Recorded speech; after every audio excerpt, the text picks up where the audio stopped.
नमस्कार साथियों, आप भी क्लास 12th के छात्र हैं और 2026 में आपका एग्जाम होने वाला है। तो यह वीडियो आप लोगों के लिए बहुत ही इंपॉर्टेंट है, क्योंकि इस वीडियो में हम लोग 12th क्लास का हिंदी का जो चैप्टर 3 है तुलसीदास, इसका वायरल ऑब्जेक्टिव क्वेश्चन लेकर आए हैं। अगर जो बच्चा इस वीडियो को लास्ट तक देख लेगा, समझिए तुलसीदास का इसका पूरा ऑब्जेक्टिव क्वेश्चन क्लियर हो जाएगा। ये जितने भी इसके इस चैप्टर से इंपॉर्टेंट ऑब्जेक्टिव क्वेश्चन बनेंगे सब इस वीडियो में करवा देंगे। एक भी क्वेश्चन आपके एग्जाम से इससे बाहर नहीं आएगा और पूरा क्वेश्चन क्लियर हो जाएगा। चलिए अब क्लास को स्टार्ट करते हैं। आप लोग पहला क्वेश्चन का अगर आंसर मालूम है तो कमेंट में जरूर लिखिएगा। पहला क्वेश्चन कह रहा है कि तुलसीदास जी का जन्म किस वर्ष हुआ था। देखते हैं कौन बच्चे का आंसर आ रहा है कि तुलसी का जो जन्म हुआ था किस वर्ष हुआ था। तो याद रखिएगा वो 1543 में हुआ था। कब हुआ था? 1543 में तुलसी जी का जन्म हुआ था। इसको याद कर लीजिएगा। अब देखते हैं अगला क्वेश्चन। दूसरा प्रश्न कह रहा है कि तुलसी जी का जन्म स्थान कहाँ है। तो तुलसी जी का जो जन्म स्थान है मोस्ट VVI क्वेश्चन है, जितने भी कराएंगे सब इंपोर्टेंट क्वेश्चन कराएंगे। करे काशी में है, अयोध्या में है कि राजपुर वादा में है। तो याद रखेंगे ऑप्शन सी हो जाएगा, राजपुर वादा में है, यानी ऑप्शन सी को याद कर लीजिएगा। नेक्स्ट क्वेश्चन देखते हैं। तीसरा क्वेश्चन कह रहा है कि तुलसी जी के माता पिता का नाम क्या था।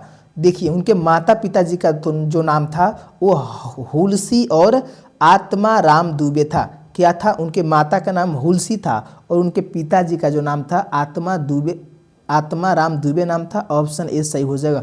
एक एक क्वेश्चन को बाबू याद कर लीजिएगा, तभी आपके एग्जाम में इस चैप्टर से कहीं से भी क्वेश्चन आएगा आप उसको लगा दीजिएगा, बना दीजिएगा। अगर एक क्लास को छोड़ देते हैं, मिस कर देते हैं, तो आपको एग्जाम में इससे अगर क्वेश्चन आएगा तो समझिए छूट भी सकता है और आपको पछताना भी पड़ सकता है। इसलिए वीडियो को आप लोग अभी तक लाइक नहीं किए तो लाइक कर लेंगे, और चैनल पर नए हैं तो चैनल को जरूर सब्सक्राइब कर लीजिएगा, ताकि नेक्स्ट चैप्टर का भी ऑब्जेक्टिव एकदम अच्छे से आपका क्लियर हो जाएगा।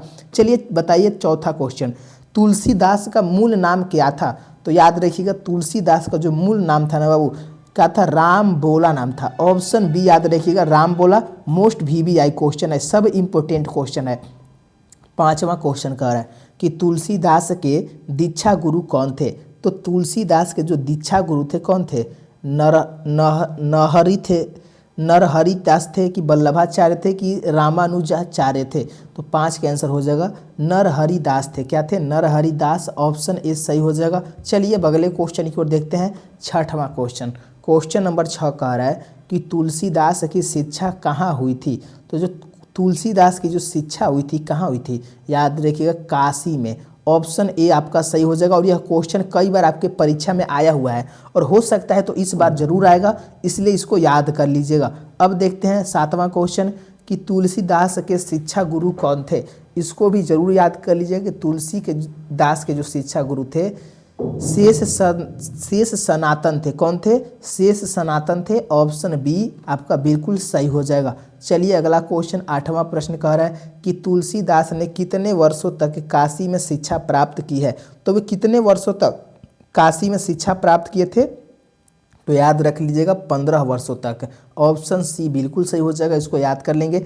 और आप लोग कितना क्वेश्चन याद है आप लोगों को कमेंट में जरूर बताइएगा, कितना आप लोग अपने आप से सही बना पा रहे हैं। चलिए 9 का आंसर दीजिए कि तुलसीदास की प्रमुख रचनाकार कौन सी है। देखिए तुलसीदास की जो रचना है ना, रामचरितमानस है। क्या है? इसमें से जो प्रमुख रचना है रामचरितमानस है। गीता नहीं है, महाभारत भी नहीं है, रामायण भी नहीं है। क्या है? तो रामचरितमानस के जो लेखक हैं तुलसी जी हैं। ऑप्शन ए आपका सही हो जाएगा। अब देखते हैं अगला क्वेश्चन। 10वां क्वेश्चन करा है कि तुलसीदास की किस कृति में सीता स्तुति का वर्णन है। तो सीता स्तुति का जो वर्णन है वह विनय पत्रिका में है। किस में है?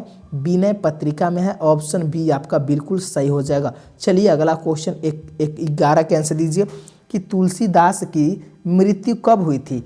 देखिए तुलसीदास की जो मृत्यु हुई थी ना, कब हुई थी? क्या आंसर हो जाएगा? तो उनकी मृत्यु 1623 ईस्वी में हुआ था, यानी ऑप्शन बी आपका सही हो जाएगा। ऑप्शन बी को याद कर लेंगे। अब देखते हैं अगले क्वेश्चन की ओर चलते हैं। 12 क्वेश्चन कह रहा है कि अम्ब शब्द का प्रयोग किसके लिए किया गया था। तो अम्ब शब्द का जो प्रयोग किया गया था किसके लिए किया गया था? कमेंट करिए।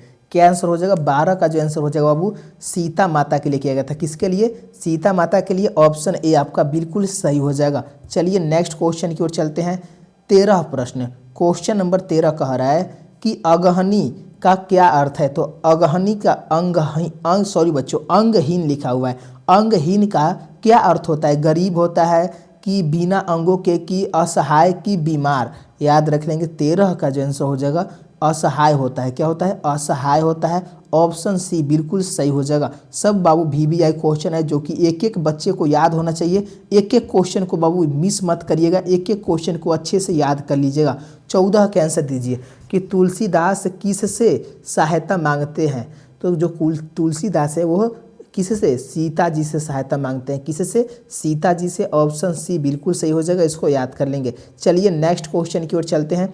15 प्रश्न कह रहा है कि तुलसी जी की सहायता कौन कर सकता है। तो तुलसी जी की जो सहायता कर सकती हैं सीता माता कर सकती हैं। कौन कर सकती हैं? सीता माता जी कर सकती हैं, यानी ऑप्शन सी आपका सही हो जाएगा। ऑप्शन सी को याद कर लीजिएगा। चलिए अब अगला क्वेश्चन देखते हैं। 16 प्रश्न, क्वेश्चन नंबर 16 का आंसर दीजिए आप लोग। सारे बच्चे फटाफट 16 के आंसर लगाएंगे। कह रहा है कि राम का गुणगान करने से तुलसीदास को क्या मिलेगा। तो राम का गुणगान करने से तुलसीदास को क्या मिलेगा? कमेंट करिए। तो आप लोग कह रहे हैं कि धन मिलेगा कि क्या मिलेगा। तो याद रखें 16 का जो आंसर हो जाएगा ऑप्शन बी हो जाएगा, भव सागर से पार। क्या मिलेगा? भव सागर से पार मिलेगा, यानी ऑप्शन बी आपका सही हो जाएगा। ऑप्शन बी को याद कर लीजिएगा। चलिए अब अगला क्वेश्चन देखते हैं। नेक्स्ट क्वेश्चन 17 क्वेश्चन कह रहा है कि क्वेश्चन नंबर 17 कह रहा है कि कौर का अर्थ क्या है। तो कौर का जो अर्थ होता है याद रख लीजिएगा निवाला। कौर, एक कौर, दो कौर आपको सुने हैं ना, जिसे निवाला कहा जाता है, यानी ऑप्शन ए आपका सही हो जाएगा। बिल्कुल सही है। चलिए अब अगला क्वेश्चन देखते हैं। 18 क्वेश्चन, क्वेश्चन नंबर 18 कह रहा है कि कली कराल दुकाल का क्या तात्पर्य है। तो कली कराल दुकाल का जो तात्पर्य हो जाएगा क्या हो जाएगा? 18 के याद रखेंगे, कलयुग का भयंकर समय। क्या हो जाएगा? कलयुग का भयंकर समय। ऑप्शन ए आपका सही हो जाएगा। चलिए नेक्स्ट क्वेश्चन देखते हैं। 19 क्वेश्चन कह रहा है कि कोढ़ में की खाज किसके लिए कहा गया। तो कोढ़ में की खाज किसके लिए कहा गया है। तो 19 के आंसर याद रखेंगे, नीच जान की ऊंची इच्छाओं के लिए कहा गया। नीच जान की ऊंची इच्छाओं के लिए कहा गया है। ऑप्शन ए सही हो जाएगा। देखिए थोड़ा क्वेश्चन अटपटा है, लेकिन इसको आप लोग याद कर लीजिएगा। 20 का आंसर लगा। एक है कि तुलसीदास को साधु समाज ने किसकी शरण में भेजा था। तो याद रख लेंगे राम जी के शरण में भेजा था। किसके शरण में? राम जी के शरण में। देखिए 20 क्वेश्चन करा दिए हैं। अभी तक आप लोग वीडियो को अगर लाइक नहीं किए हैं तो एक बार सारे बच्चे वीडियो को लाइक जरूर कर देंगे, और अगर चैनल पर नए हैं बाबू तो चैनल को सब्सक्राइब जरूर कर लीजिएगा, क्योंकि आप लोगों को अगर क्लास में अच्छा मार्क्स लाना है बोर्ड एग्जाम में तो बाबू इस चैनल को जरूर सब्सक्राइब करिए। एक एक क्वेश्चन को अच्छे से समझा देंगे और एक भी क्वेश्चन आपको एग्जाम में नहीं छूटने देंगे, ये मेरी गारंटी है। चलिए 21 का आंसर दीजिए। करें कि कृपा का निवाला किससे मांगा जा रहा है। तो कीपा का निवाला जो है किससे मांगा जा रहा है। तो राम जी से मांगा जा रहा है, यानी ऑप्शन ए आपका सही हो जाएगा। ऑप्शन ए को याद कर लीजिएगा। चलिए अगला क्वेश्चन देखते हैं। 22 क्वेश्चन कह रहा है कि तुलसीदास ने किसके माध्यम से राम तक अपनी बातें पहुंचाने की प्रार्थना की है। तो किसके माध्यम से? सीता जी के माध्यम से। किसके माध्यम से? सीता जी के माध्यम से अपनी बातों को राम जी तक पहुंचाने की कोशिश की है, ध्यान रखिएगा। चलिए 23 का आंसर दीजिए। क्वेश्चन नंबर 23 कह रहा है कि भक्ति सुधा, यानी भक्ति सुधा में तुलसीदास किसे संतृप्त करना चाहते हैं। तो किसे संतृप्त करना चाहते हैं? तो अपनी भूख को। किसको? अपनी भूख को संतृप्त करना चाहते हैं। ऑप्शन बी आपका सही हो जाएगा, इसको याद कर लीजिएगा। अब देखते हैं 24 क्वेश्चन, क्वेश्चन नंबर 24 कह रहा है कि तुलसीदास के अनुसार राम का स्वभाव कैसा है। तो तुलसीदास के अनुसार जो राम जी का स्वभाव है कैसा हो जाएगा? याद रखिएगा कृपालु है। कैसा है? कृपालु है। ऑप्शन बी आपका सही हो जाएगा। ऑप्शन बी को याद कर लीजिएगा। अब देखते हैं नेक्स्ट क्वेश्चन। 25 क्वेश्चन कह रहा है कि दरिद्रता और दीनता किसके लिए प्रयुक्त किया गया है। तो दरिद्रता और दीनता जो है किसके लिए प्रयुक्त किया गया है। तो 25 का आंसर याद रखेंगे। ऑप्शन ए हो जाएगा तुलसीदास के अवस्था के लिए। किसके लिए? तुलसीदास के अवस्था के लिए। ऑप्शन ए सही हो जाएगा। चलिए अगला क्वेश्चन देखते हैं। 26 क्वेश्चन कह रहा है कि जन्म से भूखा भिखारी तुलसीदास किसे कहते हैं। तो भूखा भिखारी किसे कहते हैं? तो 26 का आंसर याद रखेंगे, खुद को, यानी वे अपने आप को खुद को कहते हैं। ऑप्शन ए सही हो जाएगा। चलिए नेक्स्ट क्वेश्चन लगाइए। 27 क्वेश्चन करें कि तुलसीदास किस प्रकार की सहायता मांगते हैं? तो याद रखिएगा जो तुलसीदास है ना, कैसी सहायता मांगते हैं? भक्ति की सहायता मांगते हैं। ऑप्शन ए आपका सही हो जाएगा। चलिए 28 क्वेश्चन जो कि इंपॉर्टेंट है कि सूधी का अर्थ क्या है? 28 के आंसर याद रखेंगे, याद। सूधी का अर्थ क्या होता है? याद होता है। ऑप्शन ए सही हो जाएगा। मात्र 2 क्वेश्चन और है, इसको एकदम अच्छे से याद कर लीजिएगा कि किस कृति में तुलसीदास ने अपनी दीनहीन स्थिति का वर्णन किया है? तो किस कृति में किया है? 29 के आंसर याद रखेंगे, विनय पत्रिका में। किस में किया है? विनय पत्रिका में किया है। ऑप्शन ए आपका बिल्कुल सही हो जाएगा। चलिए लास्ट क्वेश्चन है, 30 का आंसर दे देंगे। सारे बच्चों का 30 का आंसर आना चाहिए।